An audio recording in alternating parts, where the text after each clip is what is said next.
It has been nearly an hour since the polls closed in New York's primary races tonight, and already we have a projected winner in the most expensive House primary race in American history, where Westchester County Executive George Latimer has been attempting to unseat incumbent Congressman and Progressive Squad member Jamal Bowman.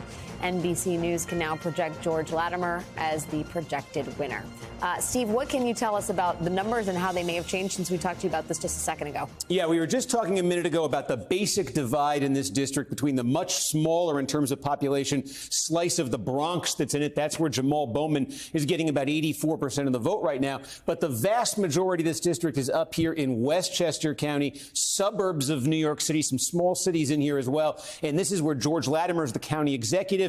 And we said with about a third of the vote in, Latimer was running very well overall in the county, and Bowman was falling far short of numbers he had reached in this county in the 2022 primary. And so basically what happened in the last 5 minutes here, I think, since I was on, is this. In Westchester, if you recall, we only had about 35 to 40% of the vote in. Now basically half the vote is in Westchester County. And what we've seen and what you can see here, if you were watching closely in the last segment, these numbers haven't changed. So this is kind of locking in right now, this Latimer advantage over Bowman. It's spread out geographically here. It's a consistent pattern basically everywhere where Bowman, everywhere in this district, Bowman is running short, well short, double-digit support, short in many cases of where he fared in the 2022 primary. And so it's consistent enough. There's enough vote in. And frankly, there's enough vote left now, given this trend, that you can expect Latimer to add to his margin here as more Westchester comes in, that you can look at the district and say,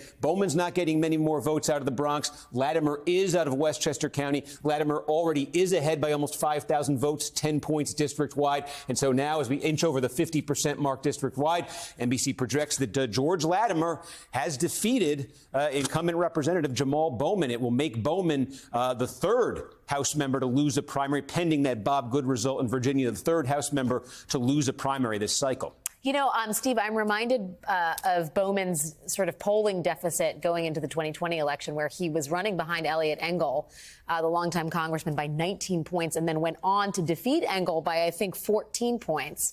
I think Bowman was kind of hoping for a similar outcome tonight, right? He was polling decidedly behind Latimer, I think 17 points in some polls, and was saying this was a turnout election. But, man, you look at the amount of money that was spent on this race, the national import that was assigned to it, $14 million from AIPAC, $25 million overall. I mean, it's a race unlike any other.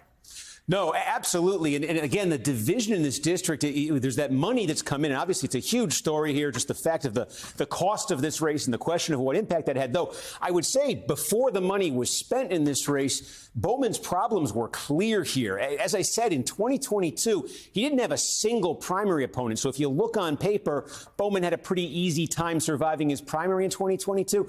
But if you added up all of the non-Bowman candidates in the 22 primary, Bowman won this district about 55-45, which is hardly resounding. And again, in the Westchester portion of the district, last time around, it was just 52-48 Bowman. And there are some towns here in Westchester, where he got 30%, 35, 25% of the vote. So there was a clear vulnerability in Westchester County for Bowman that really predated this cycle. It extended from the last one. And then you look at all the controversies and everything that's going into this cycle, and I think it only amplified that. But the vulnerability was already clear for Bowman. And I just think you'd say everything that he's kind of been involved in here in terms of controversy, it's only almost logical that in Westchester, where he was already in some serious trouble, it would just get worse for him. Well, and I think that there are, like we said in the last block, there are a lot of Democrats who are trying to figure out what is the national message in and around Israel and the war in Gaza, where the death toll is just staggering and appalling. But the National Party has a lot of reconciliation to do in terms of what it wants its position to be. Netanyahu's coming for a joint session of Congress. That is going to put Democrats in an uncomfortable position. The specter of Bowman's loss is going to have implications for people inside of Congress and people outside of Congress in terms of how the party talks about it.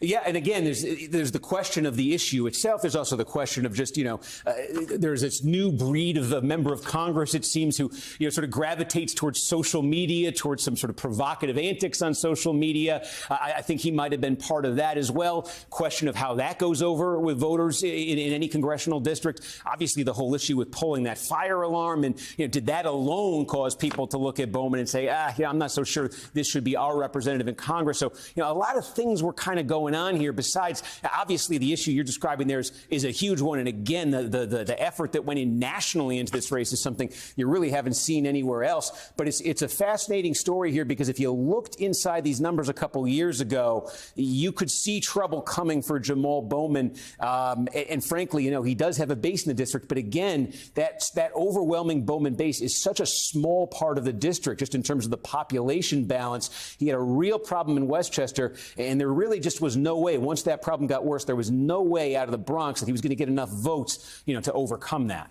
Steve Kornacki, it is always great to hear your analysis, get the updates. We appreciate your time on this evening of breaking news, my friend. Thanks for hanging with us. Thanks. Hey there, MSNBC fans. I'm Luke Russert, and be sure to join me, Rachel Maddow, Jen Psaki, Lawrence O'Donnell, Steve Kornacki, Joy Reid, and many more September 7th in Brooklyn. MSNBC Live Democracy 2024. Click on the link for ticket information. We will see you there.